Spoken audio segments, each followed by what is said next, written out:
grande honra receber os embaixadores que estão na mesa, cujos países tiveram acesso, ingressaram na União Europeia há 20 anos, e estamos celebrando o dia de hoje, a chamada atenção do fato que o mundo não se resume aos Estados Unidos, a todos de hoje, esporte dos Estados Unidos, mas a Europa tem sua presença muito marcante no cenário internacional, importante no cenário internacional, um processo fascinante.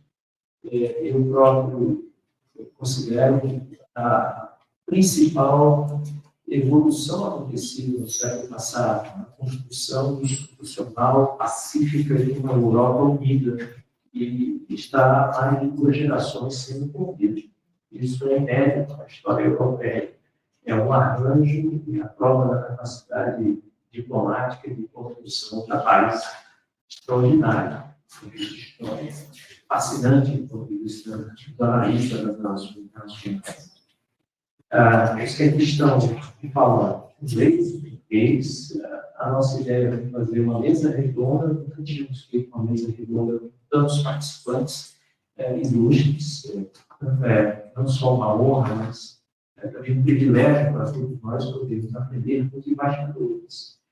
Como o tempo deles é muito escasso, a ideia foi tornar essa sessão o mais informal possível, obviamente mantendo toda a deferência e respeito que os nossos convidados merecem.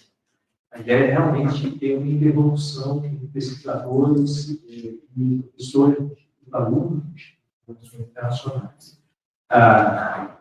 Eu queria, antes de passar a palavra para a Hungria, o país presídio, a União Europeia, e dará início à exposição, à sua fala, que cada embaixador fale de 5 a 7 minutos, dê a sua opinião, traga a sua reflexão sobre esse processo, sobre a adesão do seu país à União Europeia, e depois teremos um comentário, o fala em nome do nosso Ministério das Relações Exteriores, que dirige o Departamento da Europa, temos também a presença de uma visão diplomata brasileira acerca desse processo.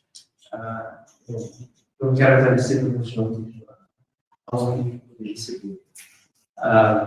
Dito isso, antes de passar a palavra ao embaixador da Hungria, eu gostaria de registrar aqui um enorme agradecimento ao GEPSI, às pessoas da Ucrânia, as minhas que estão na ilha, e ao Pedro Dória, nosso colega da Secretaria de Relações Nacionais, que foram, digamos assim, a alma e os braços por trás da organização desse evento. Evento esse que é comum, há uma colaboração nossa com a Universidade Estadual da Paraíba, que nos acompanha à distância, são os embaixadores, como havemos antecipado, o canal do GEPSI transmite essa sessão, nós podemos então conversar, poderíamos receber questões dos colegas que estão em João Pessoa hoje, na Universidade Estadual da Paraíba, acompanhando essa sessão. Nós fazemos, eventualmente, ações em comum com eles, e essa é uma das ações que fazemos em comum com eles. Então, bem-vindos também, nosso abraço aos colegas que estão de João Pessoa, num clima mais amigável, imagino, do que o de Brasília, que hoje se mata por chuva.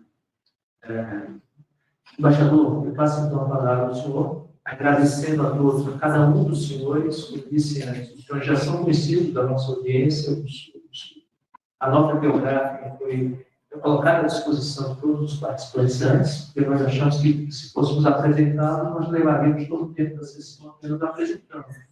E não é essa a ideia. Então, as pessoas já os conhecem, com base naquela nota biográfica.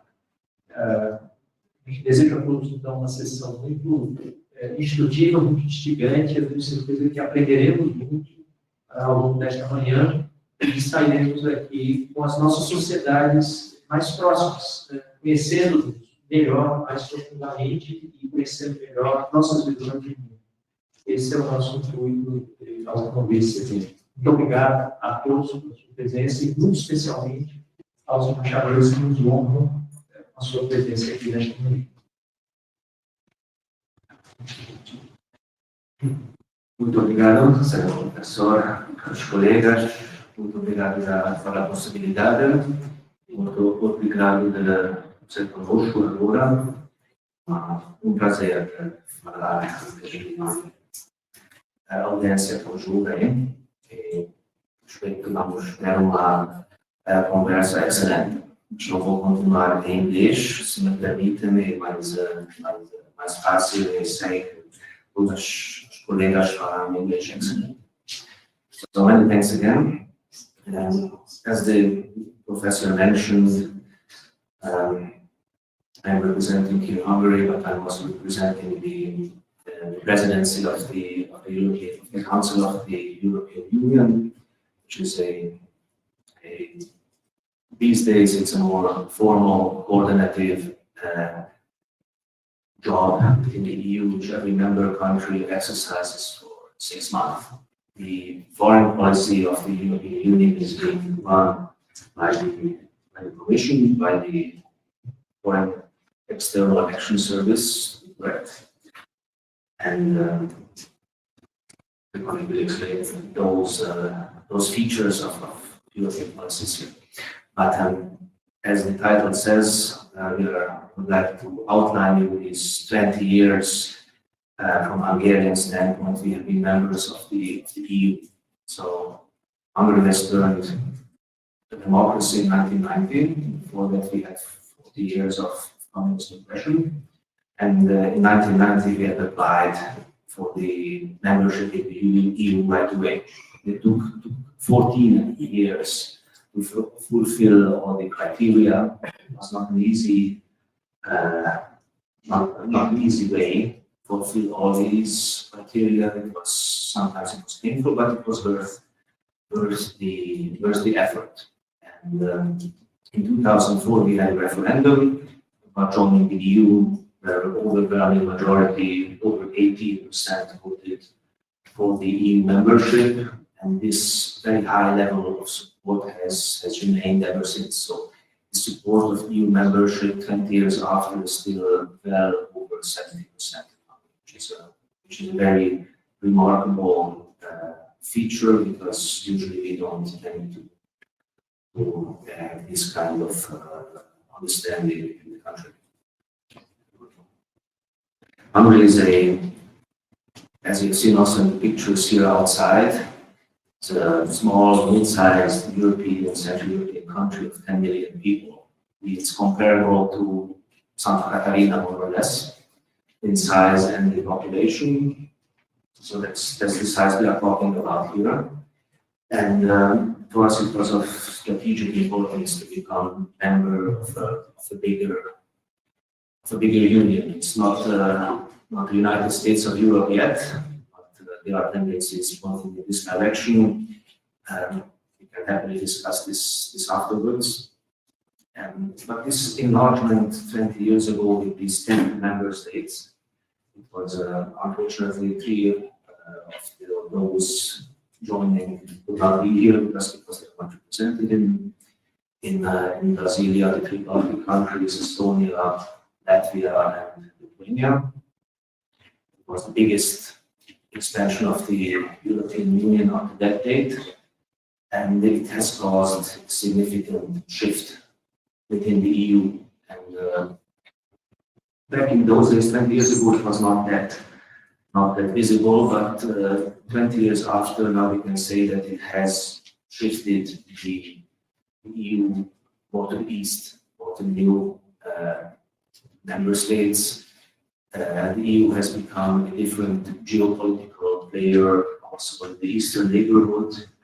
We are witnessing the effects of that, also with the tragic war which is going on in Ukraine, where Europe now is deeply involved. But new member states have also become important economic factors within the EU. It's not just the big countries like Germany, France, Italy, but this bloc of Central European countries has made a big contribution to the EU growth. It's among the most dynamically growing regions of the EU. And we've been obviously benefiting a lot of being members of this economic area of 500 million people, where products can circulate freely, labor force can circulate freely, people can circulate freely within the Schengen zone. There are no border controls anymore. My parents used to dream about this, traveling freely within the EU. 20 years ago, the first step was made. 10 years ago, the Schengen zone was enlarged also with all countries. But the EU is also facing big challenges these days, and these are challenges we can only solve together. And being presidency, so one of our important jobs is also to give a new impetus in these 6 months of our presidency, how to overcome these challenges, be it competitiveness, be it migration, be it demographic challenges, and these are our 3 major presidency priorities. We can go into these later because each of them is highly important, especially the competitiveness one, which is our main presidency goal. And it's to conclude, last word, for us it was a huge step. Maybe 20 years ago, I used to be a junior diplomat back in the foreign ministry. And it was something extremely new. By now, 20 years later, it has become normal. But we have to be always grateful that this great peace project came together after the Second World War. It's a very valuable union, a very valuable peace project, and all the 27 member states have to work together to keep this project together, dynamic and competitive. And that's what we are going to do. Thanks.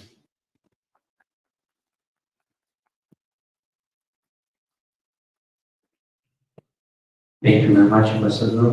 That means that before we listen from particular countries, we would be able to listen to the remarks from the European Union. So we have the floor. Well, many thanks for this precedence. And I'm really very sorry I was late, but the topography of UNB just defeated me. It was horrible. I just circulated here for 15 minutes. So really, I'm very sorry for that. But thank you very much for this opportunity, Mr. Professor Ramalho. We cooperate together quite a long time. But also, I can see Director of Europe, and also our very important partner, the Camarati. And for me, the topic was really attractive because, well, I'm representing the EU. I'm head of political section at the EU delegation here in Brasilia. But I'm also a Polish, so I'm a kind of a combo because I'm representing the EU. But I also remember from my time as a Polish diplomat, who now here in this European External Action Service, I have a really very strong memory of the accession process. I remember the very start of it. So I remember the panic. As a young diplomat, I think it was in the 90s, and we had to look through all the declarations that Poland signed, and just to see in this, I think that it was called harmonization process, to see if it's okay, if it's okay with the, let's say, EU stance. So that was the beginning, but then it got harder and harder. And I served here as a diplomat between 1999 and 2005, so quite a long time, and it coincided with the accession process, a kind of acceleration. And it was amazing. I remember that in 1999, I was sharing my doubts if we manage. I shared it with my predecessor, Stefano Gatto, who's now the EU ambassador in Hungary. And I told him, you know what, it's impossible, the work that we have to do, because the accession, I wanted to pass you then the messages that the accession is something very positive, but it's a hard work. It's a hard work for both. It's a hard work for the commission that has to pass and just check, like a kind of professor, teacher, just looking at the test and if you passed. And for you as a state have to. It was a kind of a enhanced transformation. We were in this transformation process after '89. We had to just change everything in our system. But then came this issue of EU accession, and perhaps made it difficult, but also helped. Helped because we had also some funds for that, so that was also a kind of a substantial help, technical help, to become a modern state, to come to a level of an EU member state. But it was an effort of the same state. The ambassador, I would like to call your attention, ambassador also remembers that criteria. Then also, that's my favorite, conditionality. So, all this process is just an effort on both sides. But, Stefano, when I say, we have doubts, all the major chapters, I remember that it was called chapters, were all the most complicated ones were left for the end of the negotiations. So I think that, before Copenhagen, I had doubts, but I remember what my colleague, very experienced colleague said. Don't worry. He was the head of political section by that time, yes. Don't worry. Usually, when the European Commission starts the process, usually has a tendency to end it simply, as a good student. You just start and then you invest your effort and so on. So then I saw that the Commission is also on board. Poland was a very important country. It was a very difficult country also as well, agriculture and so on, but it ended well. And as a matter of fact, this issue of costs and benefits being much bigger than this effort, and these also costs, because you have to adjust somehow also your sovereignty and leader and so on, usually are more positive for the EU integration. And this is something that I think that it's a message that you should capture, you should grab, because it's very difficult to understand, those Ukrainians, small areas.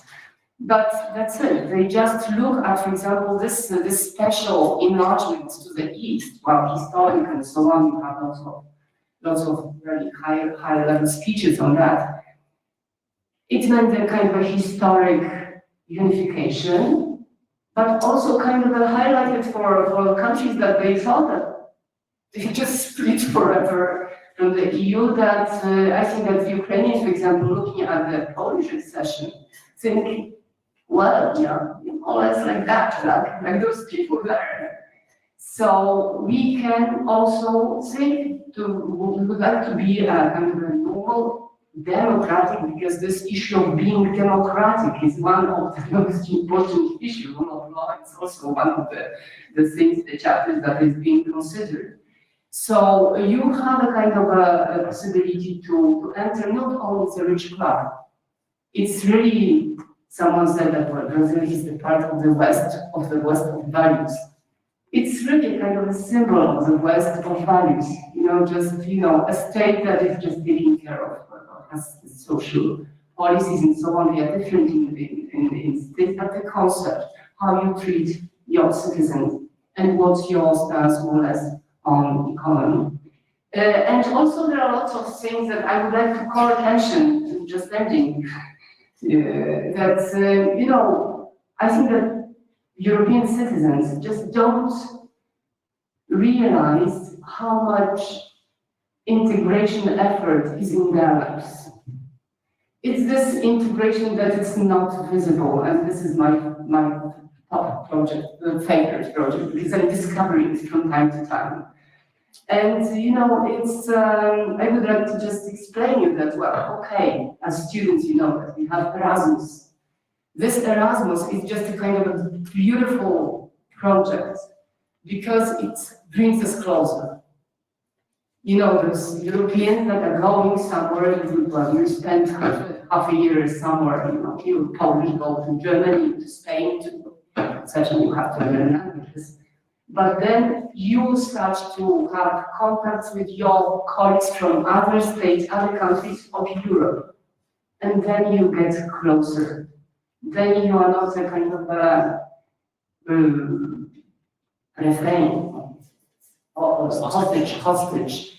You are not a hostage of history, of what parents tell you, or what your grandparents tell you, because, well, the history of Europe is quite complicated. And then you just bring this, you just accept this European spirit as a kind of very natural one. And I think that it's not exclusive. You can be Polish, you can be European, you can be also from a region somewhere. So it's a kind of stratification of identity that is not exclusive. And you know, just to give you examples, okay, the obvious example is visa-free. So, well, I'm generation of the ambassador, all ambassadors are from generations that we had to ask the state every day, every time we wanted to travel abroad, we had to ask for a passport, not only for this visa. And this was reconsidered politically if you have a right to travel. Now, you forget the passport. You have an ID and you travel across the Schengen zone. You have this possibility to work, to study, but also, for example, my favorite, two favorite integration achievements in micro scale, that, for example, you can transfer money in Europe to an EU bank, to the bank in a different country in European Union, cost-free, zero. Independently from what you transfer. I was shocked when I discovered that. And thank you, European Commission, because it was negotiated, and usually it's a hard thing to do.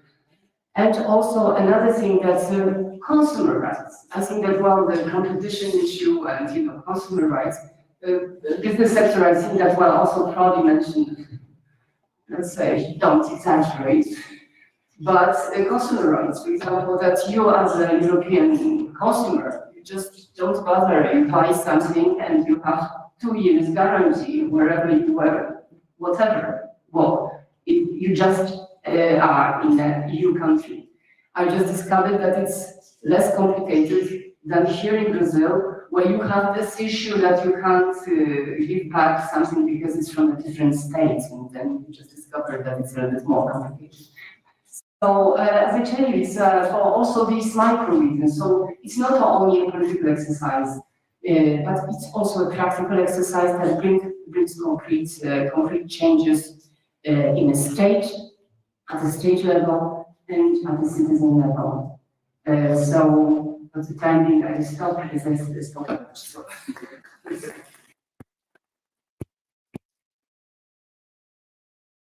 Thank you very much, Dorota. For analysts, it's interesting to see how a peace process based on Western values also consider political calculations, costs and benefits, and have transaction costs, but it also takes us to this mutual understanding, to a better mutual understanding because of those practical daily problems of life. The idea was, as I told you, to make this conversation as informal as possible. So if you allow me, Ambassador, I would give the floor to the Ambassador of Eslovenia, and we will go one way and other on the table. So it will be more straightforward. So Ambassador, you have the floor. Thank you so much, Professor. Dear students, dear colleagues, dear Mr. Flavio Goldberg from InterNRC.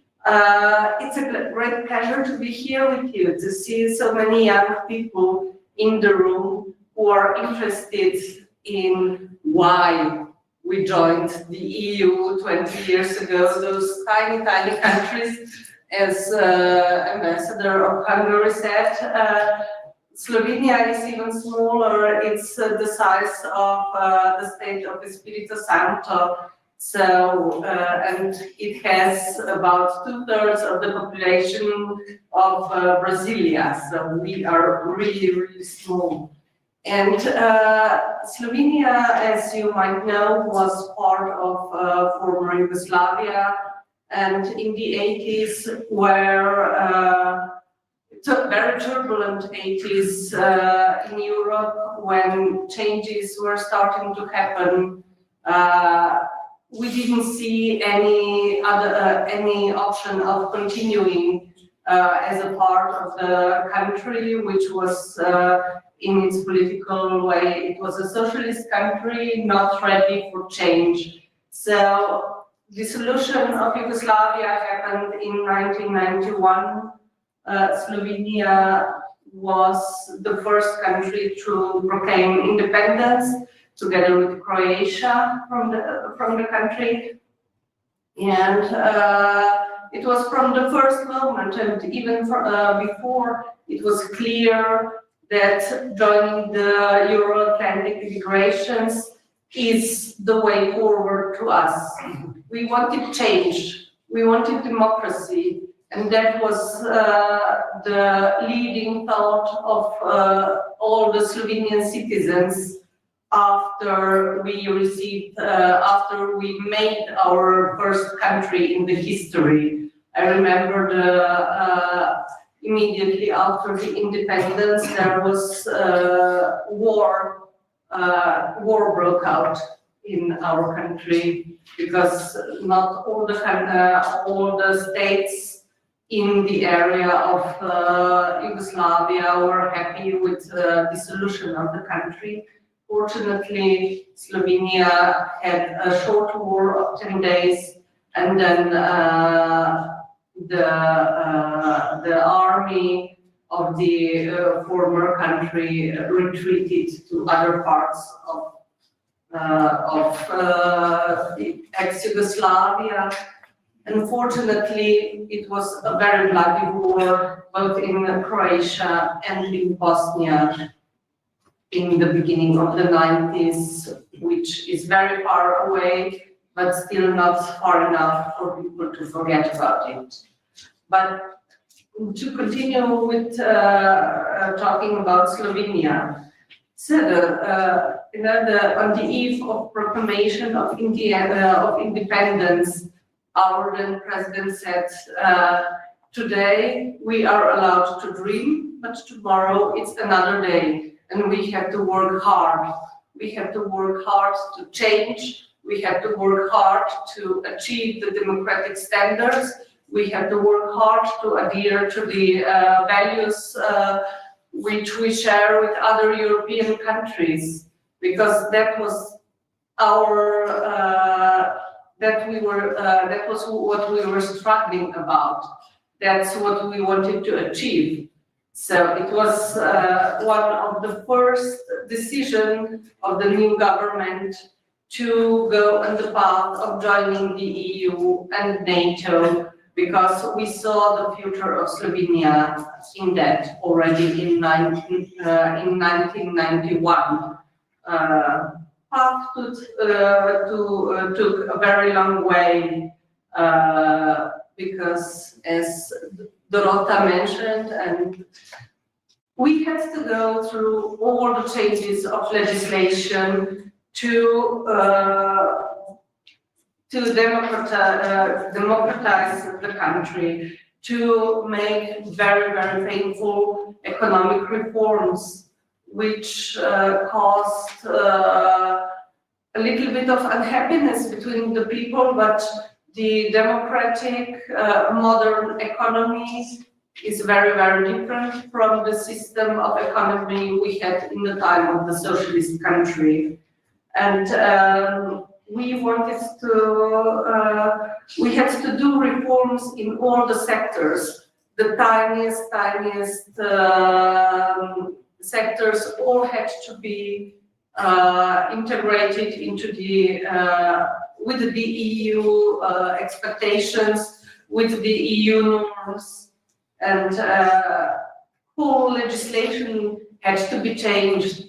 I started studying in '92, so we were the first students of Slovenia. I studied law.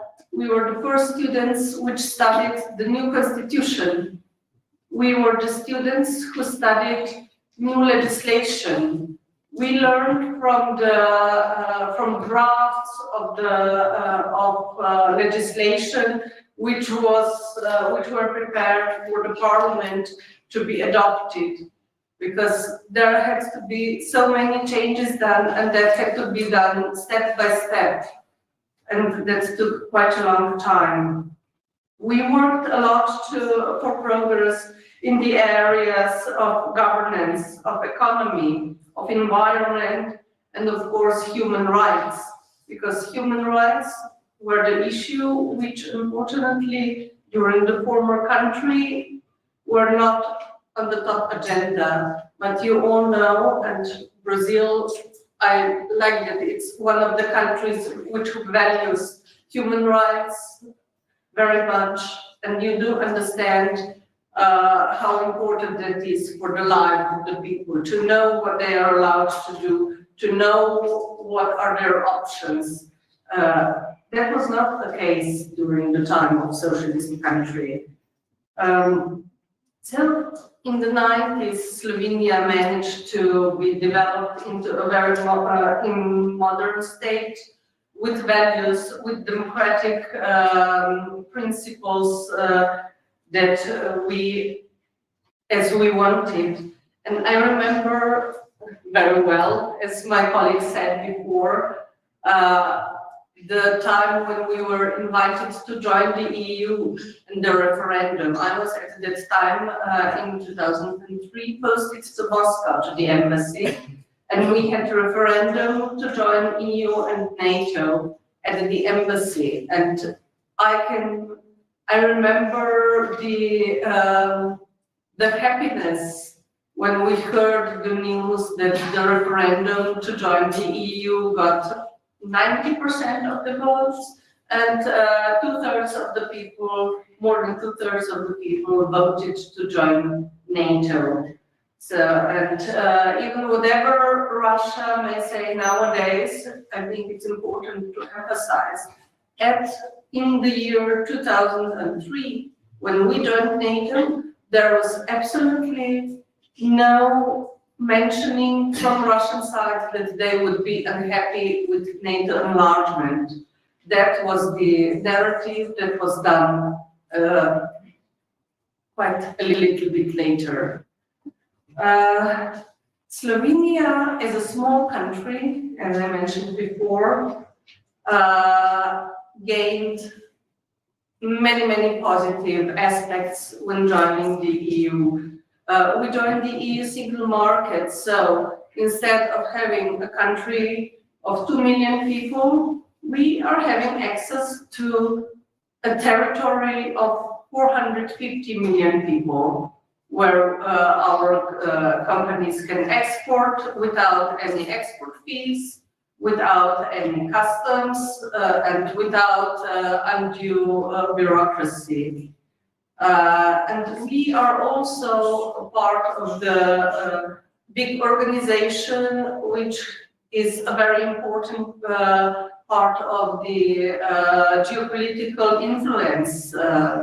So we have to agree, all the countries have to agree on the most important strategic decisions of the European Union. And we have a voice as part of the European Union. Also here in Brazil, there are many projects where we contribute indirectly to work together with your beautiful country. When we talk about economy, we have to, you have to understand that in the economic system was completely changed in the 90s. but since joining the EU in 2004 and joining the Eurozone in 2007, the GDP per capita for Slovenia more than doubled. So from about $15,000 in 2004, we now have more than $32,000 per capita in the last year, and it is continuing to grow, which is a very positive trend for us. And as mentioned, for the young people, it's important that we, young people, our children have the option to move to other countries of the European Union without any burden. They can go to university, they can work in other countries of the European Union and enjoy the freedom of movement, the freedom of bank system, and so on, which makes their life very, very much simpler, way simpler than we had. And Slovenia, as a small country, values so much the strength of a union. Strength of a union is way larger. Strength of 27 countries is way larger than strength of each country individually. So having the voice, having the option to decide all together, I think that is what we value the most. And I think that these events for 20 years of joining the EU also showed the cooperation, the level of cooperation we have between us, even so far away from Europe here, because we joined our forces together to do a lovely, lovely series of events, which is culminating in this lovely talk with you. And I'm happy to see you all, and I'm happy to see that you are actually listening to me. Thank you so much.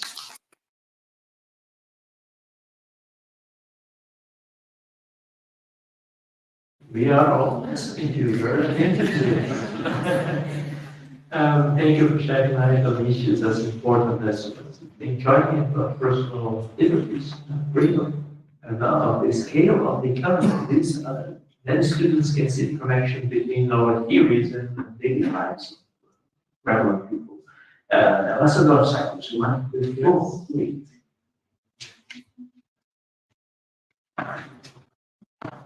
Dear colleagues, dear students, we celebrate, as we all know, this anniversary with feeling of pride, optimism, but above all with a sense of duty and responsibility. We are proud because with a group of other countries we share common values and principles, defending democracy, the rule of law, and pluralism. We are a real citizens' union based on sustainable development and the green economy, on digitalization, on innovation, which promotes youth entrepreneurship in practice and put the interest of its citizens at the center of all its policies. So, a little bit about the historical background of the accession of the Republic of Cyprus. The government of the Republic of Cyprus embarked on an association agreement with the EEC in 1972, progressively advancing trade and economic ties, culminating in a customs union within the decade. Subsequent protocols facilitate financial and technical operations. Despite challenges, and I mean the challenges was one of the main challenges was the division of the Republic of Cyprus after the 1974 invasion of the Turkish occupation. Accession negotiation commenced in 1998, leading to Cyprus and 9 other candidate countries being admitted as full European members in 2004. Cyprus ratified the accession treaty in 2003, officially joins the European Union May 1st, 2004, and later adopted the euro as its national currency in 2008, solidifying its integration into the European Union. What is Cyprus offer? Cyprus serves as a prominent financial and business hub in Europe, but it is also welcomes tourists and with its picturesque coastline and rich culture and heritage. English alongside Greek serves as a lingua franca, reflecting its cosmopolitan business environment, while its Brazilian economies showcase the capacity to overcome adversities and attract foreign investments. With a thriving maritime industry and promising developments in renewable energy, particularly natural gas exploration and solar energy, harnessing Cyprus diversifying its economic landscape. Despite challenges posed by the pandemic, Cyprus tourist, real estate, and foreign direct investment sector continue to flourish, underlining its enduring appeal as an international center for business and leisure, epitomizing the seamless blend of professional opportunities and Mediterranean charm. As you know, Cyprus now is the center of the migration due to the Middle East crisis. So Cyprus plays a pivotal role in humanitarian diplomacy through its strategic position and readiness to assist in international evacuation amid recent conflicts such as those involving Israel. Cyprus has implemented a steer plan which ensures swift, secure support for civilians seeking refuge. This framework enables Cyprus to coordinate with European Union nations to manage evacuation effectively. The country's proactive stance underscores its commitment to safeguarding civilians, stabilizing the region, and supporting international allies through cooperative real-time evacuation initiatives. Thank you.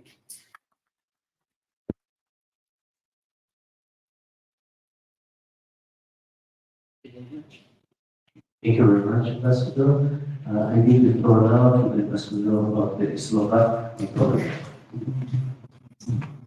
Thank you for the floor. Thank you, Professor, for organizing this event and all your colleagues that were involved.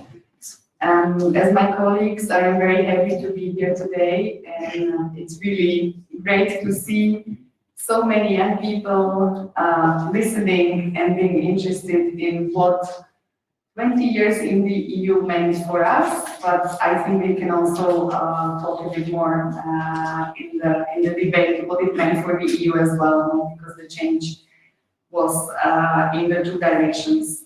When it comes to Slovakia, as many countries whose ambassadors are sitting at the table here today, we are a small country, more or less the same size as Slovenia, with a little bit more people. So our population is between the population of, more or less the population of the state of Maranhão.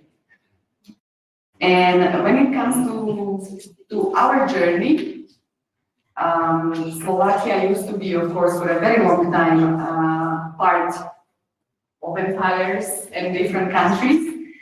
And before joining the EU and becoming part of the democratic world, we were a communist country. So in 1989, we separated from our dear Czech brothers from Czechoslovakia, and we became in 93, we became two separate independent countries. And actually, that's when our journey to the European Union started.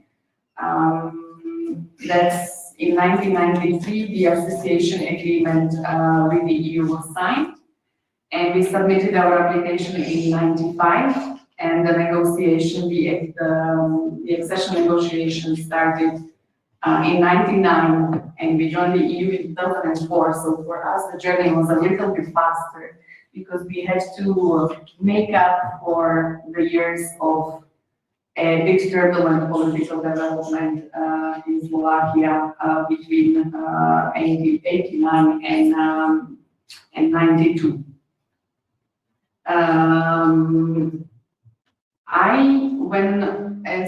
As my colleague, Ambassador of Slovenia mentioned, we did a series of events and talks on the 20 years of our countries in the EU, and in one of those talks, when I spoke to Radio Senado, I was asked an interesting question, which was, what changed for the communist countries, ex-communist countries, when joining the EU? And the biggest changes were twofold. Of course, one was political. As I mentioned, we became part of a joint union of joint values, democratic values, respect for human rights, rule of law, equality, freedom, of course. And economically, our economies underwent a seismic change, because we went from a system of centrally managed closed economies to a system of open economies, joint single market, and today Slovakia is one of the most open economies in the EU. More than 95% of our GDP is generated by export, and close to 90% of that export goes within the EU. So just to give you an idea that for Slovakia and Slovakian economy, which was really a closed, centrally managed economy, still in the beginning of 90s, to become one of the most open economies in the EU is a big change. And it was a very welcome change, as others mentioned. In Slovakia, in our referendum for joining the EU, it was 92% of voters who voted for, and it was the only valid referendum in Slovak history, because you need a quorum of 50% of voters to participate. So the referendum for joining the EU was the only valid in Slovak history. We had a few more, but they were never valid. There was never enough participation. So that also says a lot. Much was said about benefits of joining the EU for our countries. I'll just add one more number for Slovakia. When it comes to GDP, according to a study of Slovak National Bank, the GDP of Slovakia grew by 15% thanks to the benefits of single market. But I want to mention one more benefit that was not mentioned before. We spoke a lot about the accession process. It was complicated. It required us to reform our policies, to reform our legal system. But what it brought with it is, I think, one of the biggest benefits for our countries of joining the EU, and that is that we learned how to formulate and implement better public policies for the benefits of population in all the areas, right? Be it of course the legal basis, but mainly of course education, infrastructure, environment, health, what have you. We learned with the help of other EU member states, with the help of EU institutions, how to improve our public policies, which is a benefit that we can continue building on. Of course, being a member of the EU, you need to fulfill many conditions, but there are many benefits as well. Slovakia was one of the countries that benefited a lot from the so-called EU funds. In all the areas. I myself used to work in that area, so I was from the very beginning, before the Slovakia joined the EU, I was an assistant in a so-called accession project that was actually designed to help prepare the Slovak administration for becoming member of the EU and for being able to to absorb and manage all the EU funding that was coming to the country. So up to this date, Slovakia received 28 billion euros from the EU budget. We of course contributed a lot as well to the EU budget. And it's not only, of course, economic benefits being part of the EU, it's also political benefits. And the last, let's see, the last 50, more than 50 years were not easy. You know, there was one crisis after the other, economic crisis, energy crisis, and COVID. Now, war on the very border, Slovakia shares a border with Ukraine, on the very border of our country. And being member of the EU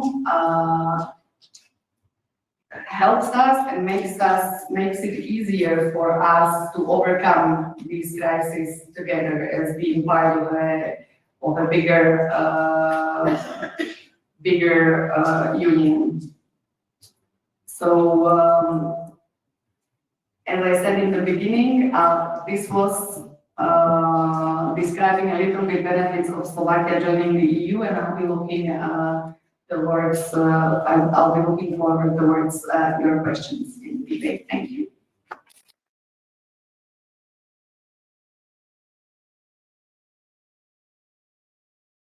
Thank you, How interesting is to see how the years of this project they face already for people in their daily lives and regular public policy making. Perhaps before going to Malta, if you allow me, I will give the floor to the ambassador of the Czech Republic, so it will make more sense to listen to her. Thank you very much. Good morning to all of you here. I'm happy to be here as well. And I'm really impressed by the number of people interested in some process 10,000 kilometers far from here. So it's really surprising and of course positive for us. What I'm going to talk about is about similar to what my colleagues have been mentioning, as and especially with Katarina from Slovakia, as we have a long part of our common history. But at the beginning, just let me to put the accession into context of what happened in Europe or what happened in our countries. That starting from the end of the Second World War II in 1945, a majority of our countries in Central Europe became a part of what we call Soviet orbit, so part of a group of countries, democratic countries, which were very close to the Soviet Union, and they became socialist or communist countries. Lots have been said about the situation in human rights. That all these decades, starting from the 40s, have been marked by a deterioration of the situation in human rights. Also, the economic situation, deteriorating situation and economy as we passed from market economy to plant economy, and the situation in 50s and in Hungary, there were riots. I mean, popular riots against the regime. There was a Prague Spring in 1968, and then in 90s riots in Poland, which were like accelerator or the first moment when all these countries we started to feel that something has to be changed, that the situation is not possible anymore, and people in our country started to demonstrate and started to push the government to changes.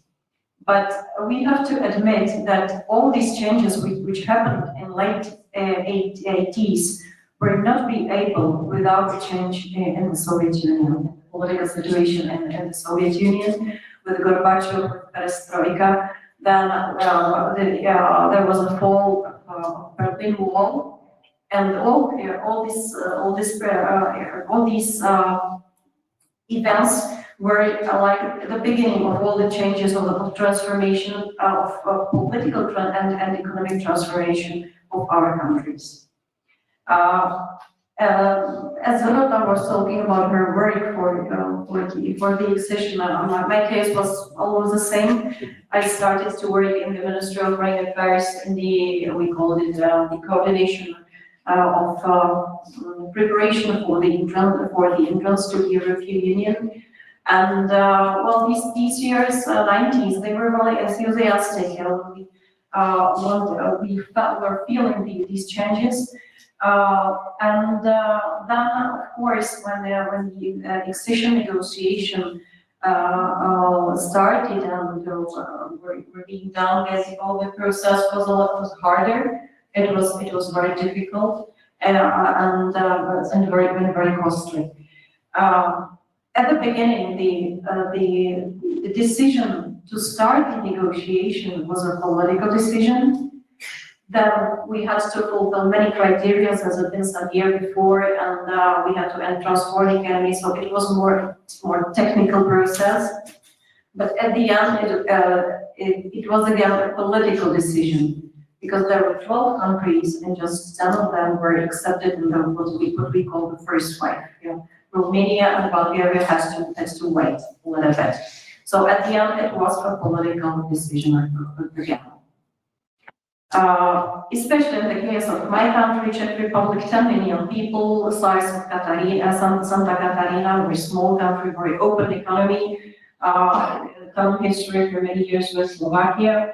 If I go back, our history goes, Czechoslovakia was founded after the Second World War II, when there was a dissolution of Austrian-Hungarian Empire, and what today is the Czech Republic, so it's part of Bohemia, Moravia, and Silesia, was one of the most developed parts of the empire from the point of view of industry. So we were an industrial part of that, and during the first years of decades. Czechoslovakia became one of 10 most developed countries of Europe from the industrial point of view. Then, of course, we have this history, very sad history of decades and being the member of the Soviet bloc. And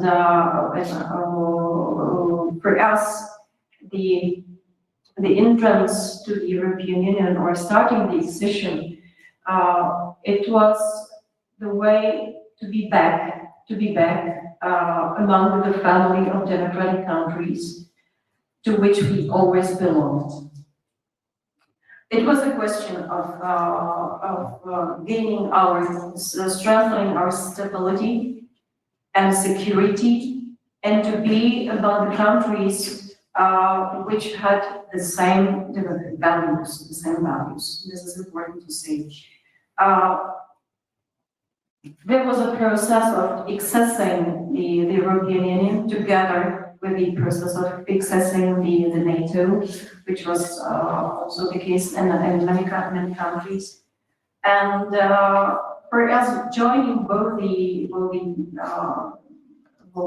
European Union and NATO was also very important from the point of view that since that we could not be like the observer of what's going on in these institutional organizations, but we could be the part. We could have our role to develop, to influence the development of both NATO and the European Union.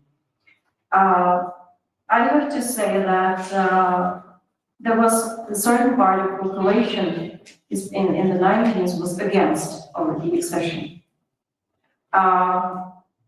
There was a big fear of losing sovereignty, which we regained recently, in 1989, and this step, rejoining the European Union, was viewed as going back to some kind of organization, to be just there, not to be part of the Soviet orbit, but to be part of the European Union orbit.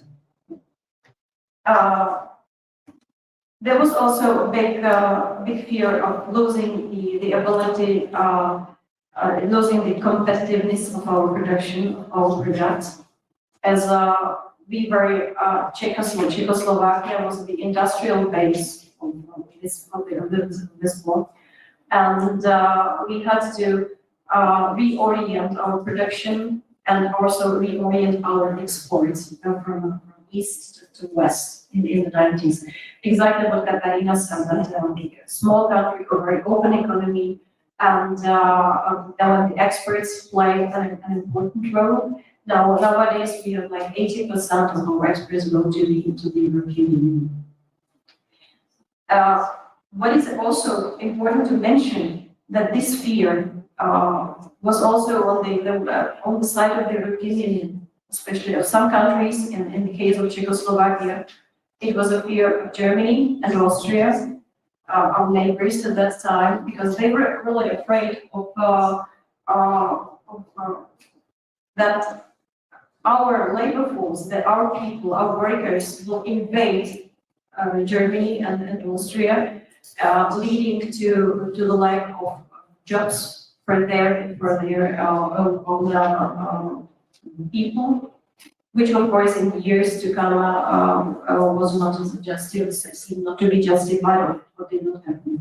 But just wanted to show that there were also the voices against, and there was not there were also voices against on the side of the European Union. Many things have been said already here from the point of view of benefits. Apart from gaining the security and stability, we gain the market economy. We are an open economy. We are able to compete. We can freely, people can move freely. Students can study in universities of Europe. There was another benefit, which was, let's say, financial support, which is very worth mentioning, as the countries which had to transform their economy and they had to try to gain the same level as many of the states of the European Union. We were able to use some so-called European funds, many structural funds, which enabled us to change infrastructure.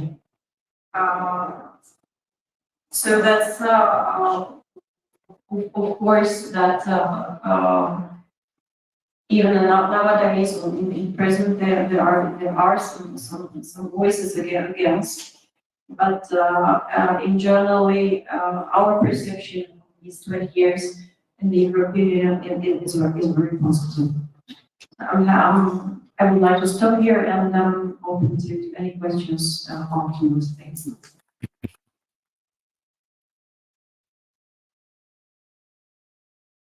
Thank you very much, Mr. Stressing what a difference embracing authoritarian or democratic values make, but the representative of that Malta, please. Thank you very much. Bom dia a todos, alunos, colegas, professores. Vou arriscar falar em português, minha intervenção em português. Malta, União Europeia, 20 anos. Significado para nós como país. Vou tentar também não ser repetitivo, que meus colegas já falaram muita coisa sobre o que tem de positivo no país como nós se tornar membro da União Europeia. Então, primeiramente, a gente tem que lembrar da onde que a gente veio. Malta é um país pequeno, no centro do Mediterrâneo, em torno de 600 mil habitantes. No passado, séculos passados, praticamente dominados por vários povos que passavam por lá, tomavam. A gente tinha saído de 200 anos de colônia inglesa, do domínio pelo Império Britânico.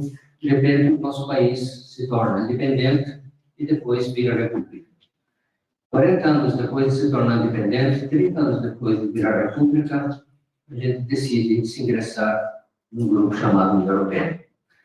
Para nós foi uma decisão muito difícil, além do trabalho administrativo e burocrático, teve também a decisão do povo, através do obviamente plebiscito e tudo mais, e também optou, sim, por de novo se ingressar a um novo grupo. Não é só vantagem econômica que a gente viu, não é só vantagem política, não é só garantia democrática, isso são os valores da União Europeia. A gente viu coisas, além disso, desde que proteção do nosso idioma, Malta tem um país com idioma própria, nossa cultura, nossas tradições, que eram argumentos de que era contra falar que a gente ia perder nossa soberanidade. Ao contrário, a gente ganhou, conseguiu proteger isso. Como outros colegas falaram, nosso PIB, depois de se tornar membro pleno da União Europeia, explodiu, cresceu significativamente. Nossa população também acabou crescendo, estava em declínio, estagnada. Hoje, essa transformação, hoje, essa migração de um país para o outro, essa condição de você poder viajar, trabalhar, estudar em outros países, beneficiou nós, como malteses, a gente poder estudar em outras universidades fora, como também beneficiou o nosso mercado de trabalho. A economia de franco crescimento precisa de mão de obra qualificada, precisa de outros importantes componentes da economia, e a gente encontrou isso em nossos países vizinhos da União Europeia. Então, para nós é importante todos esses aspectos. Para nós, a pandemia Covid-19 mostrou como é importante uma ilha pequena fazer parte de um grupo maior. Isso foi importante, até abrir os olhos de que era contra, uma lição importante para nós, e com isso cresceu esse sentimento de que o povo tinha feito uma decisão certa em se decidir juntar à União Europeia. Além desse benefício, como a Dorothea bem falou, a questão de não é só um exercício político, não é só vantagens econômicas, mas tem mais outras coisas envolvidas. Para nós, a União Europeia é uma voz para os malteses, onde poder expressar sua opinião em igualdade a países grandes, maiores, né? Assuntos como a degradação ambiental, mudanças climáticas, segurança cibernética, segurança alimentar, tudo isso nós temos um fórum onde a gente pode discutir e mostrar a nossa opinião. Estamos no Brasil recentemente, a Embaixada de Malta aqui em Brasília abriu em 2021, a primeira representação diplomática maltesa na América Latina. Brasília é o primeiro nosso foco. Isso também veio através da gente se tornar membro pleno da União Europeia, e nossos horizontes se ampliaram, não ficamos só focados na Europa, a gente conseguiu também fazer inroads para a Ásia, para a América Latina, junto com os valores da União Europeia. Então, nós temos também uma voz em promover questões ecológicas ambientais, como eu falei anteriormente, direitos humanos, equidade de gênero, e também, sim, justiça para as comunidades indígenas. Então, todos esses valores, que são assuntos não só da União Europeia, mas também assuntos globais, a gente abraça e a gente tem muito orgulho de hoje, 20 anos depois, estamos cada vez mais firmes junto com os nossos países membros da União Europeia. Obrigado pela atenção de todos.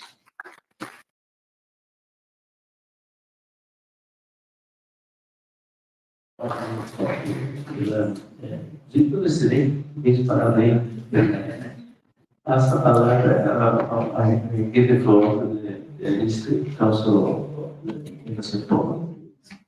Olá, bom dia. O último já tenho comentado tudo, mas I was a student in 2004, and for me, the European Union was and still is diversity, it's a cooperation, it's the area of security and development, it's a community.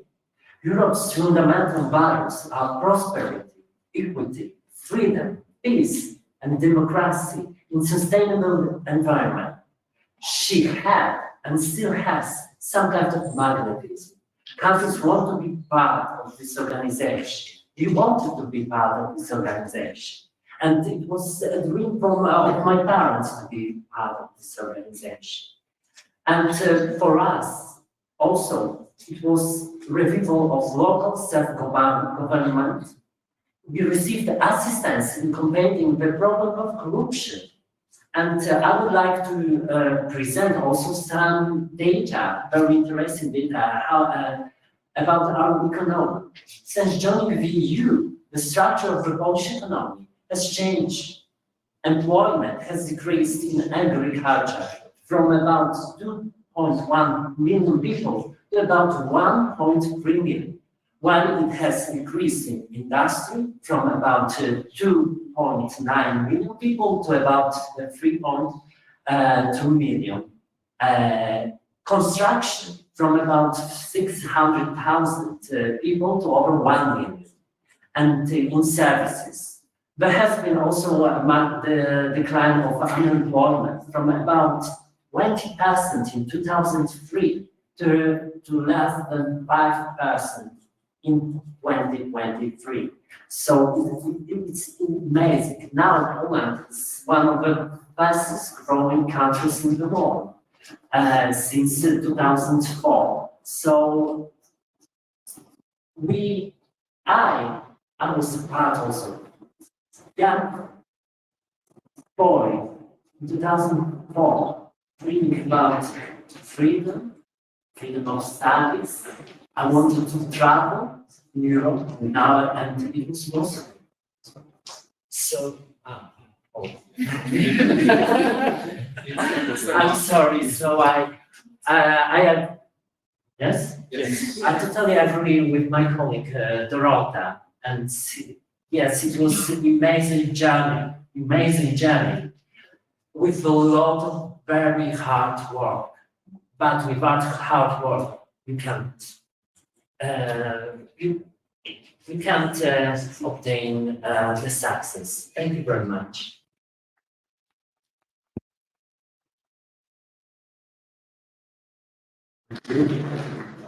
Before opening to questions and answers, I will give the floor to Minister Goldman, who is in charge of the Department of Europe in Itamaraty. Ministro, por favor, fique à vontade também para falar em português, se quiser. Obrigado. Eu estava na dúvida se eu ia falar em português ou em inglês, mas o nosso colega de Malta falou tão bem que eu fiquei animado de falar na minha própria língua. Bom, em primeiro lugar, bom dia a todas e a todos. É uma grande satisfação poder falar aqui com os alunos do Instituto de Relações Internacionais da UnB. Eu sei que é um dos maiores celeiros de futuros diplomatas, então, quem sabe, alguns de vocês vão estar daqui a alguns anos aqui desse lado da vida. É uma grande satisfação, queria agradecer o convite do senhor Antônio Jorge, né, a Catarina também, para estar junto com os colegas da União Europeia, falando desse aniversário importante de 20 anos da adesão, da maior adesão feita, né, na história da União Europeia, né, de um só grupo de países. E a penúltima adesão, né, houve uma segunda adesão em 2007, de Bulgária e Romênia, e desde então não houve novas adesões. Naturalmente que as relações do Brasil com a União Europeia são da maior importância. A União Europeia é o nosso segundo maior parceiro comercial, é um parceiro absolutamente essencial em uma série de áreas de cooperação, ciência, tecnologia e inovação, direitos humanos, meio ambiente, energia. Né? É difícil pensar numa área na qual o Brasil e a União Europeia não têm um laço muito sólido de cooperação.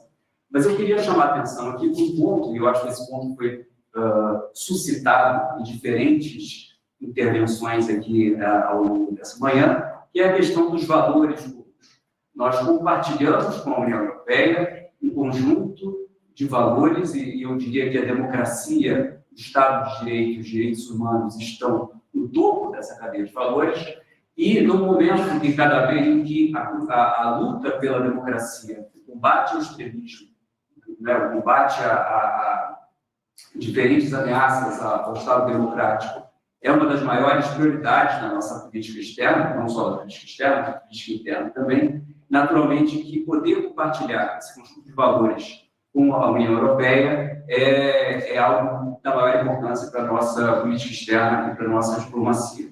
Eu queria falar uma palavra também sobre a expansão. Naturalmente que a questão da expansão na União Europeia é um tema interno. A União Europeia não cabe ao Brasil ter uma opinião a esse respeito. Os países europeus têm que decidir entre eles como fazer a expansão, que países vão admitir, quando, né, e etc. Nesse momento há uma certa fila de países que estão esperando para aderir à União.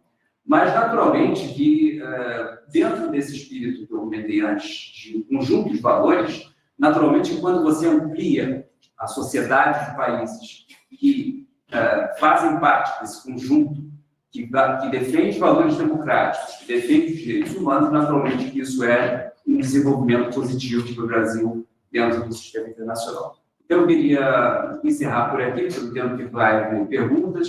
I would like to excuse my colleagues for speaking Portuguese, but it's really very tempting to speak on my own language to my fellow Brazilians, but of course we can continue in English for the debate that will follow. Thank you very much.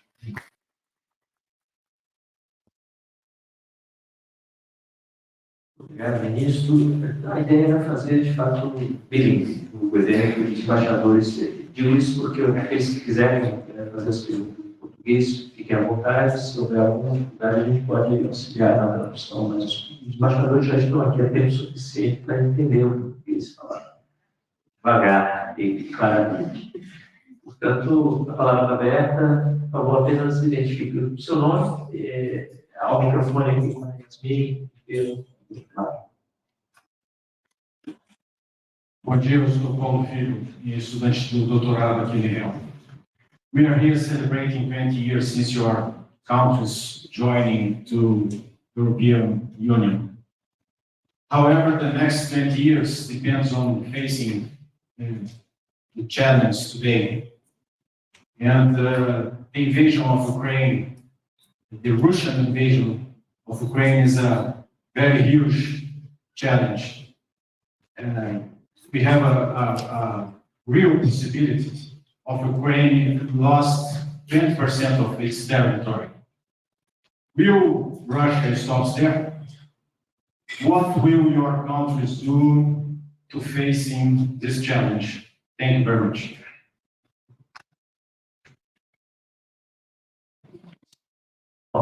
Whoever wants to answer this simple question.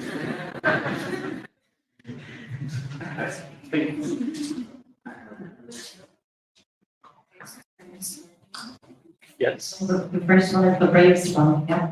It's a very difficult question, and I think we could spend hours talking that. Thank you very much for that question, because it is really very important. Your question was what we will do to face the situation. I think that's not right, because we have been doing. We will not do, we have been doing. And with Brazil, we share many points of view. This point of view, we have certain point of view. We have different positions, which is natural. In our case, we are like 800 kilometers from Ukraine. So we are like 800 kilometers from the war, and so which is a distance between Brasilia and Belo Horizonte. So this is very close for us, and we already have had this experience from 1968.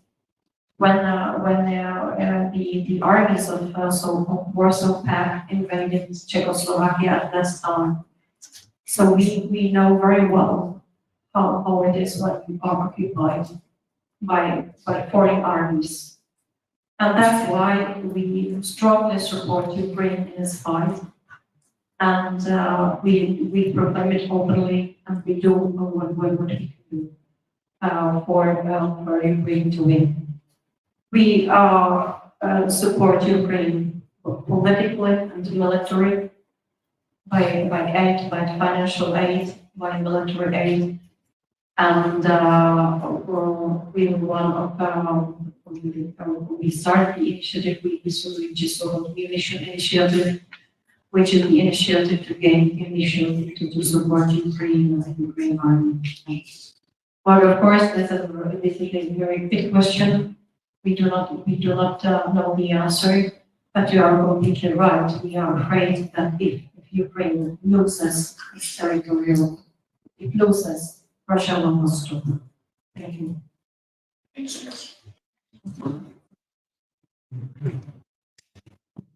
you, Pavla. Also, the EU responsibility. It's, I think that here it's with Paul and the European Union official. The war and invasion, full-scale invasion, well, that was the beginning in 2015, was a shock for Europe too. A shock, but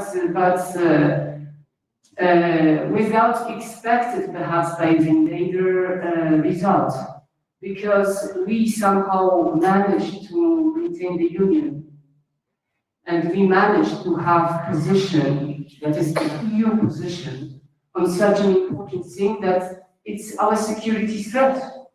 Because yes, you're right that it's a conflict, it's the war that is close. Pavel is just saying about the distance from tuberculosis. Professor Mario, I already quoted it, but I'm from Poland and I'm from Białystok. It's in northeastern Poland, Maciek will know. And as a matter of fact, from Belarus, it's not Ukraine, it's in northeastern Poland. It's 40 kilometers. So it's almost close. So just imagine. So just imagine to have the war, and it's up to make the life for some troops easier. It's a planicie. So just imagine. So for us as the EU, the conclusion was also, yes, help Ukraine, because it just resists also for our security. And also another thing that, well, someone just mentioned the Draghi report and so on. If you read it, there is a conclusion, okay, competitiveness, how to be more productive. But the reality shock was, we thought that everybody appreciates the peace projects the European Union is. And we saw that everybody benefits from that. We bring stability, so with stability you have economic growth. And then you have a factor that is exploding it. Okay, so our conclusion is, unfortunately, we were interested in other issues, but we have to address also defense, cooperation in defense, and also this integration in defense sector. I remember when the Lisbon Treaty was negotiated, and it was in Portugal, and by that time there was also a factor. We still didn't have. Yes, there was a factor that perhaps would make us think of it. That was the Georgia factor. There was science, and there was also Putin's speech in Munich that I think that everybody remembers. I think it was 2006 or 2007. So there was this defense that the next, let's say, phase for integration would be defense. But now it's real. And I think that also societies know that it's real. And we have to do it. So you know, Europe, what we'll do, we have also to first of all, give support to Ukraine, because it's a vital issue for us as the bloc.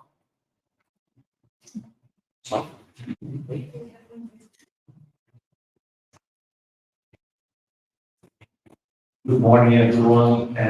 First of all, thank you for this insightful debate. I think we have tricky questions here, but mine is much more in the context of our discipline.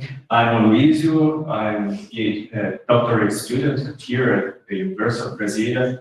And my question regards a statement of Mr. Joseph Borrell, High Representative of the European Union for Foreign Affairs and Security Policy.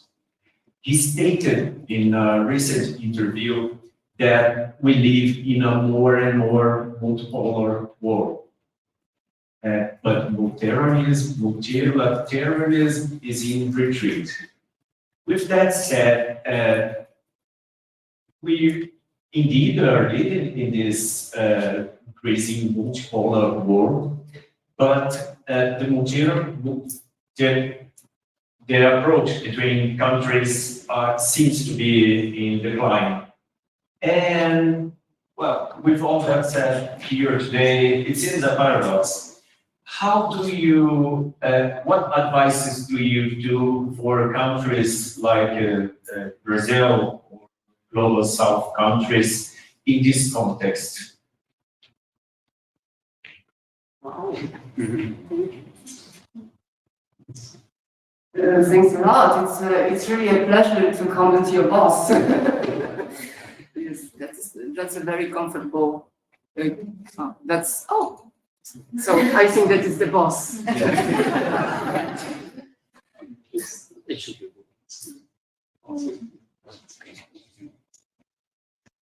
So I think that okay. I have a good voice, so it's I think it's not commenting Josep Borrell. It's a dilemma for everybody just who thinks of well, and I think that's the best support. Hello? Oh, yes, it works? It doesn't. Yes, you can hear me, so that's it. It's like a Greek theater. So it's, I think that it's not the issue of EAS of Europe and giving advice, it's a risky stuff. But I think that we are facing it somehow, and everybody, every diplomat and diplomacy is just facing that there is a kind of a shifting, there is a kind of a tectonic movement in international relations. I think that our European experience, perhaps when you look at the EU from the outside, you think, oh, damn it, this is the, or worst interpretation would be unipolar world, that is this West. But from the inside, we really think that it's a kind of a multipolarity exercise, multilateral exercise, okay? So just we try, it's an exercise to accommodate countries' vulnerable sensitivities and interests without a defined and recognized hegemony of someone within the group. Multipolarity, it's, and then I thought I just discovered, for example, in case of Brazil, that sometimes you can see the multipolarity, then you can see multilateralism, and this is the case of Borrell too.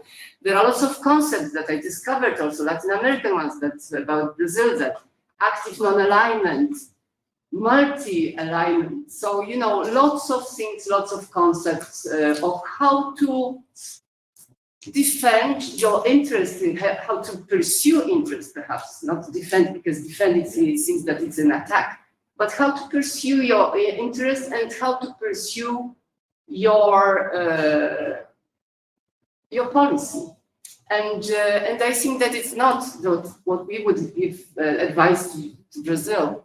As Minister Goldman said, that we had a very strong relations, very long-standing relations with Brazil. So we are naturally cooperating. But multipolarity now brings new actors, new factors, new platforms. And we have to act, you know, according to our, let's say, also values, beliefs, our constitutions, to find our place in this world. But I think that European Union, what we feel somehow, we would need a kind of an understanding from perhaps external actors of how difficult, how big a challenge we face. We are kind of a very important bloc, but we are really under a very serious pressure too. But also, well, we have to understand also that other countries' blocs have also their concerns. So, well, it's, you know, it's something that it's a kind of a chess. I think that it's in the Star Wars, you know, that you have the chess that it's not only it's you know multidimensional. So I think that with each meeting, perhaps we have to face these dilemmas: multipolarity versus multilateralism. But I think that we are closer a bit to this multilateralism idea, and we also think that one should. We also want to really pursue our values. Also, I think that this value element is very important in this European Union exercise. But perhaps Ambassador might help me. Well, if I just may add to underline the point you made. You asked what is our advice, no? But I don't think we would come and advise, we cooperate, and as was mentioned here today also by Director Goldman, EU and Brazil are strategic partners, and we cooperate in almost any area of life, economy, etc. that you can imagine, right? And we talk a lot, and that's very important, no? And of course, the EU, Slovakia, for instance, has been a supporter of, you know, a long time of also reforming international institutions, no? And reform of global governance is one of the priorities of presidency in G20. Because that is important as well, no? The world is changing, and we need to reflect together how to change the institutions in order to be able to better perform and respond to challenges of today. So it's not about advice, it's about cooperation and talking together. Does anyone wants to add anything? Are we give the floor for another question? I apologize for this technical problem. Perhaps some hacker is not interested in discussing This war. hybrid threats Hybrid war, that's what it's about. Please. We have to just speak loud. First of all, thank you for the opportunity. I'm João Pedro, I'm a grad student here at IREL. And my question is, with all the importance given to the democratic values and the human rights, all the stress that you all put into these topics, I would like to ask, how the EU see the rising of the extremist groups in some countries, like Alternative for Deutschland, for example, or Chipre in Portugal? How do you see this kind of Eurosceptical parties rising to, if not the power, rising in the elections, rising in the politics in some countries? Thank you. Beautiful, thank you. Well, I can comment that, well, this is a kind of a part of democracy also exercise that I know it was Churchill who said, well, that yes, this is the exercise that it's not perfect, but for the time being, it's this one that is working. I think that the EU, from what I can see from the EU policies issues, just not saying what is extreme right and no, but for example, thinking about some threats that are somehow appearing. I know that I just mentioned this hybrid threats, that you have sometimes some external factors behind some phenomena. So we are just more focused on this issue, that sometimes there are things, there are elements of external influence, money, and also with the aim of destabilization of the country. But I think that in a democracy, let's say, I think that this is the issue of each member state, how to deal with that. And usually I think that that European Union is a kind of a stabilizer. We just bring a kind of a stability to also the governments, and also we bring kind of a manual how to deal democratically. So I think that it's a challenge, more national challenges, but also we can reinforce perhaps sometimes the issue of, let's say, of the spread of illegal, let's say, political activities. Then we can just help to cooperate and to combat it. But as I tell you, it's extreme right is in the countries, and it's a part of democratic life, and we have to face it somehow as states within our democratic rules. Maybe if I can add something to that, even without me, also it's very rightly said. It's a democratic. These are unquestionably democratic countries, where these parties like AfD or Chega has reached very high level of support within the population, and there's a big reason for that, because mainstream political parties have abandoned certain issues which have a huge impact on the daily life of the people. And the big part, sometimes reaching 30% of the electorate, feels abandoned by mainstream political parties. And if nobody else wants to talk about the challenges of migration, which European societies are facing daily, in Germany, in Portugal, you name it. So when the mainstream parties are not addressing these issues, then somebody else will. And more often than not, this is the far right, or as you call it, radical right. But speaking of Germany, speaking of the AfD, there used to be the former Prime Minister of Bavaria who used to say, Franz Josef Strauss, that he was a conservative Christian social politician. He used to say that from the right of me, there can only be the wall. So you have to address valid concerns of the population, even if it is politically not correct. Let's put it like this, because if you ignore huge parts of the population, it's not democratic. So that's a general observation we can see in many countries in Europe.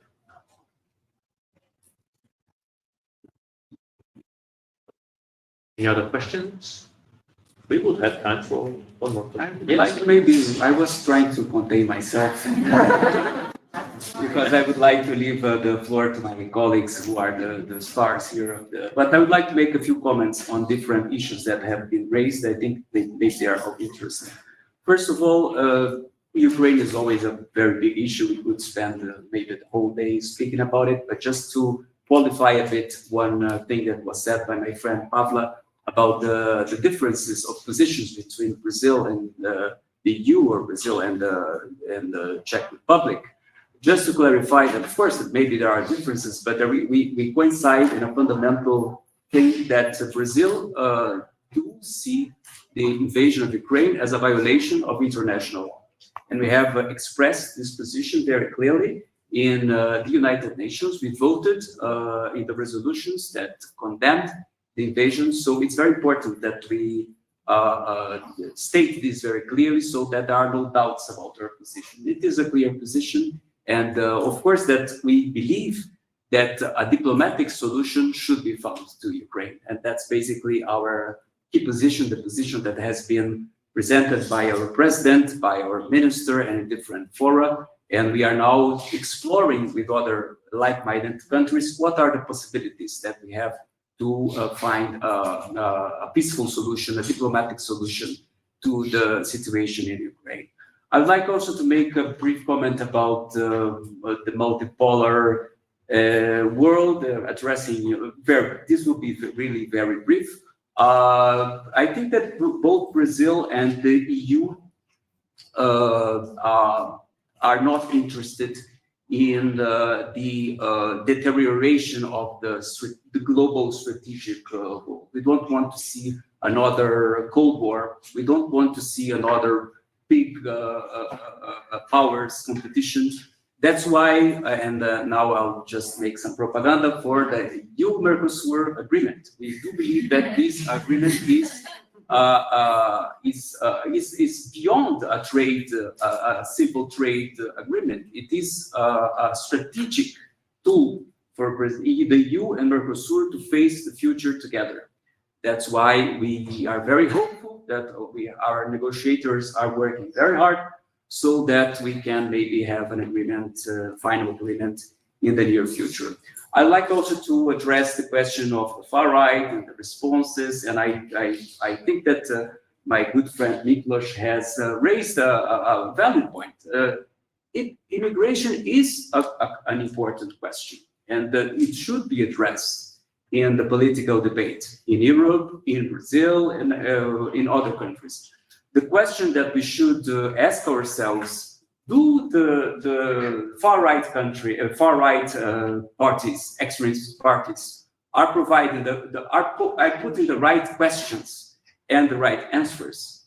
I'm not sure about that. And as a country that has huge communities living in Europe, right now, our second largest Brazilian community lives in Europe. The second largest is in Portugal, but we have huge communities living in Ireland, Italy, Spain, and Germany, France.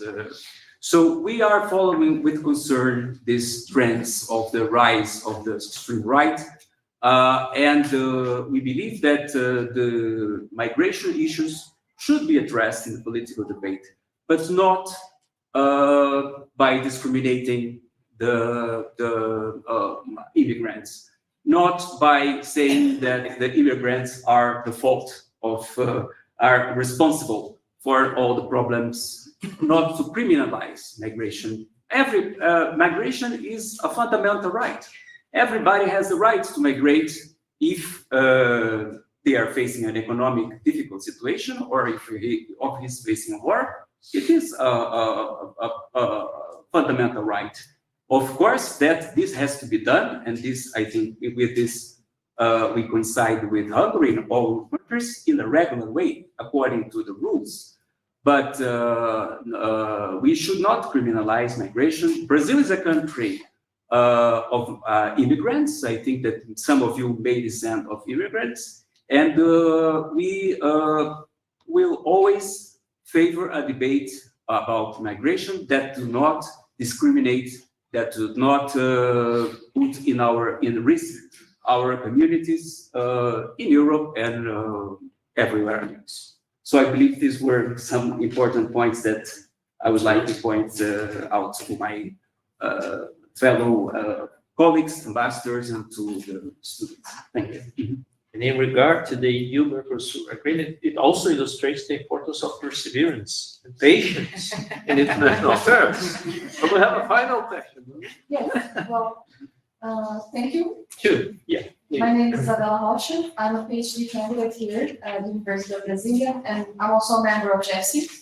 So I would like to ask a question, maybe bring things to a higher note. So I want to ask 3 questions. They are correlated. So first is, what objective measures is the European Union and your respective countries aiming to implement to strengthen collaboration with the Global South?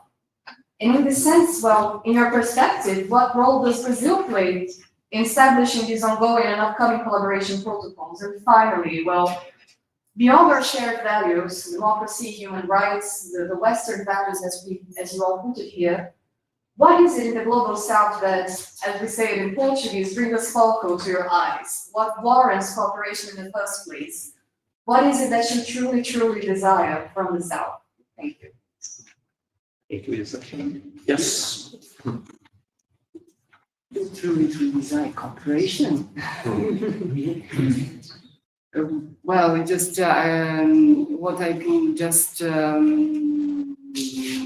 answer, that's Global South, in terms, for example, of the region, definitely I think that in this Global South outreach and this, let's say, geopolitical feeling, I think that this one element was already mentioned, this EU-Mercosur agreement, and I know that it's patience and so on, but I think that also it's one thing that one should remember also, that Mercosur, to a certain extent, was inspired by our experience.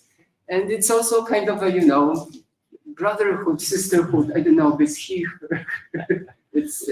But it's something that might be highlighted.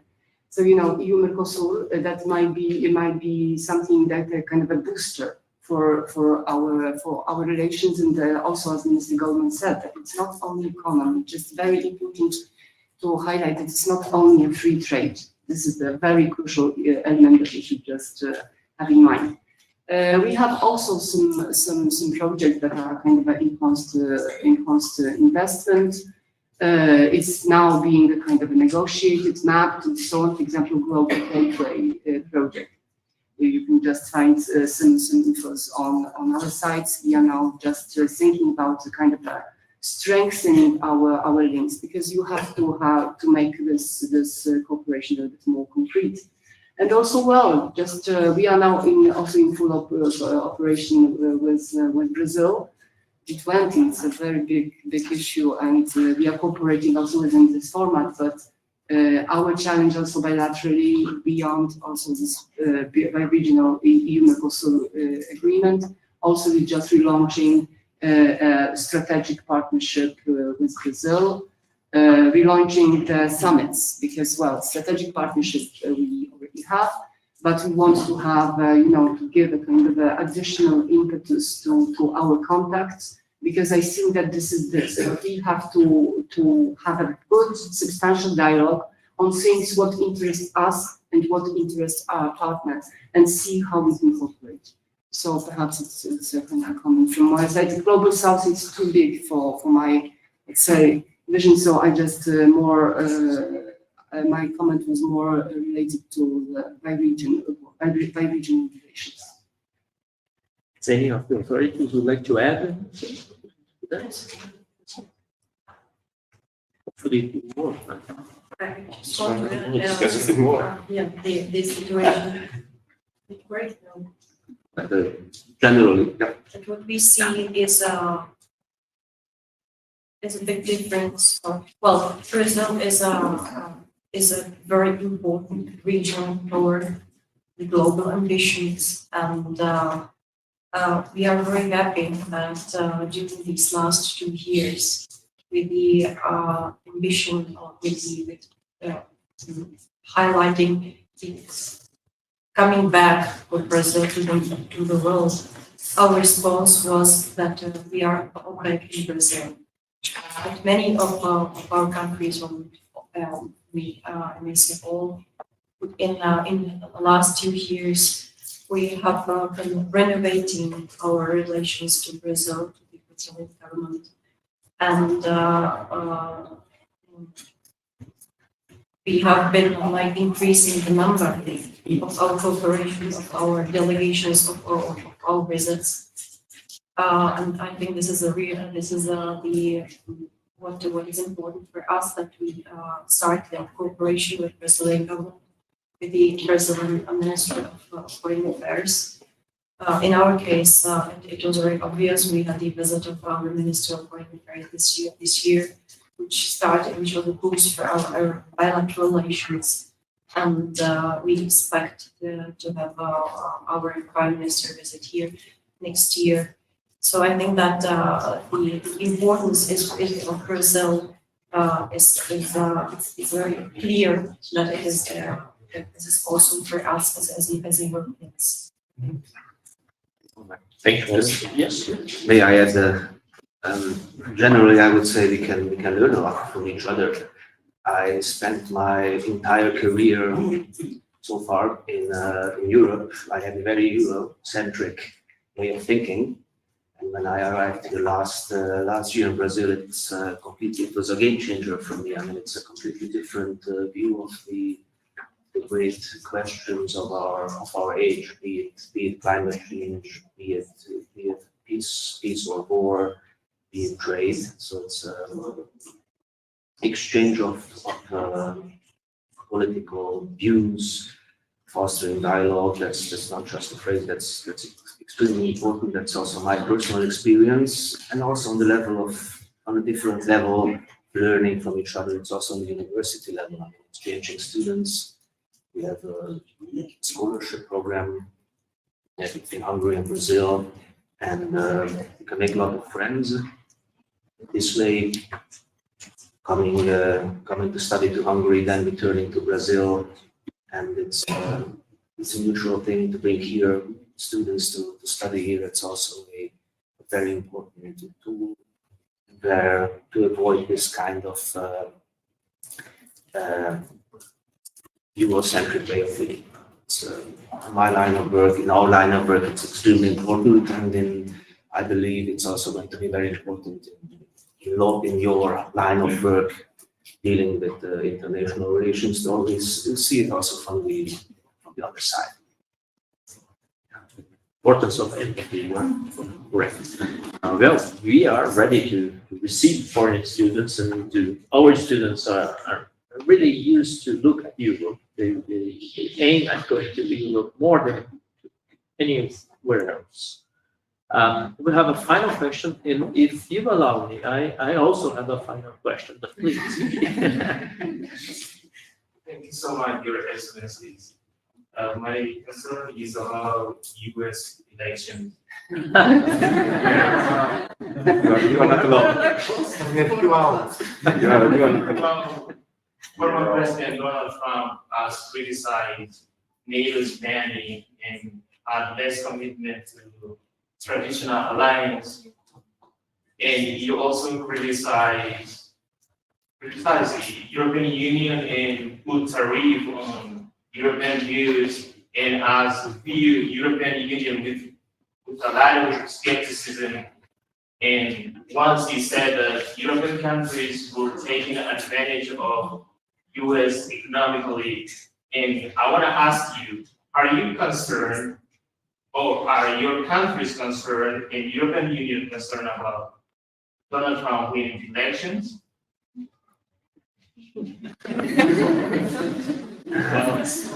Well, I must tell you that when I was just... We are in the Chatham House room. Yeah, that's it. Today morning when I just switched on the TV, I said, damn it, we have this UNB event. I bet in my head that definitely will ask for that, because it's kind of what struck me, and I don't know, I was not watching the European TV, I was watching the Brazilian TV. And I must tell you that I don't know, but I was shocked by a kind of a whole infrastructure of the television, of Brazilian television, focused on the US elections. I must tell you, I don't know how many reporters are there, but really there are plenty of them. And I don't know, I would have to just check it, and then perhaps through Professor Ramalho, I will let you know. If the same infrastructure is in the EU side, probably yes, perhaps. I don't think it's so many, but definitely it's a big state and with global reach and so on. You mentioned, and I thought, whoa, if someone asks me for a comment, whom I prefer also, I was just saying, I'm not commenting domestic issues of any country. So that's it. I think that, definitely there was also a Trump, this is the president that already was in power. And I think that everybody is just waiting for the democratic result of the elections. I do hope we won't wait so long, let's say. And then you will have to deal accordingly. That's life, political life also. So we will have to do it on trade issues. Well, we have a European Commission is already prepared in lots of stuff, and we will have to deal with that. Predictability is also a very good thing in life and in in international relations. But recently, what we learned that we are not in an ideal life. It's a situation, and we will have to be prepared. So definitely, each of us can be under Chatham House or not under Chatham House, our preferences, but we will have to accept reality. And for the time being, the choice is the US citizens' choice, and then we will prepare ourselves as the EU. Yeah, that's it. Very close to. But what we can see, and also the spirit. That's it. That's we are the European Union. We are not really exposed. And also, well, some of you, well, majority is also NATO members. And as far as I remember, perhaps someone correct me, but he was just saying that, well, he was making, he was conditioning the involvement of NATO involvement on the equal input of the NATO members. So that was this issue, but also I think that the EU also realized that, well, the NATO, other NATO members, everybody is just making efforts to have some expenses on defense issues. So that's the point, but we will see. Unfortunately, I can't tell you what can be results. And it's a democratic process. We work together with whoever is in power, whoever is democratically elected. We work together as partners. That's all we can say at this very moment. We will continue to work together. We will continue to cooperate. There might be some changes in some areas of cooperation, but all in all, I think the partnership, the strategic partnership will remain. And yeah, we're almost all NATO countries as well. And especially in NATO, the cooperation continues.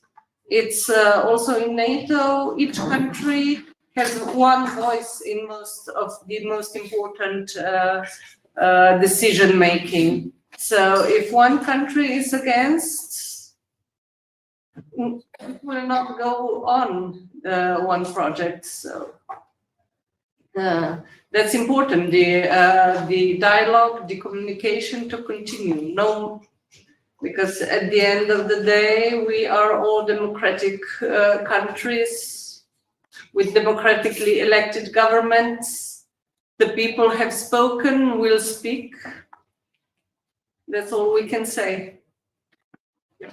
Well, instead of another question, we had promised not to go far beyond the noon. I would ask if any of you would like to say a final word.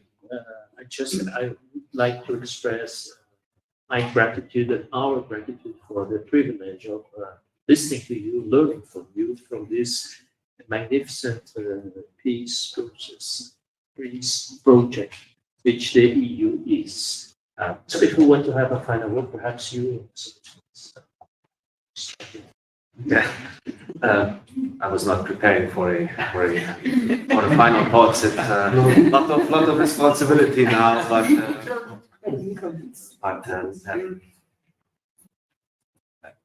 would just like to express our gratitude here as a group of these new EU member countries. They called us for a long time new members of the club, but now we are established old members of the club. We know the game. It's still a privilege to be a part of the European Union. It's still a very successful and highly competitive economic bloc, and it's nevertheless it's a very diverse bloc. So you cannot regard it as the EU as something. It has 27 member states. 27 sets of electorates who have very different ways of looking at things, very different concerns, but still this togetherness of this being part of the European Union, which we all feel European, even if you are Eurosceptic or a federalist, you still feel European, and that is what unites us in this diversity. I think this came through today also very well, and I hope that you one day, if you already have not experienced the EU in its colorfulness, and it's just visit the countries of the EU. It doesn't matter whether if it is Helsinki, if it is Madrid, if it is Belgrade. You will see it's a fantastic continent, fantastic multitude of values, and I wouldn't say values because the values are more or less the same, but different priorities, I would say. It's really fascinating, and it's fantastic, and I can speak for all of us. It's a fantastic feeling to be a member of this club and work together to improve it even more. All of this, long life to you.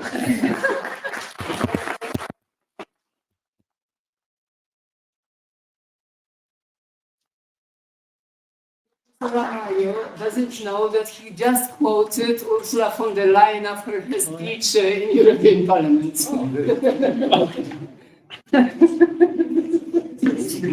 That shows how we are alive.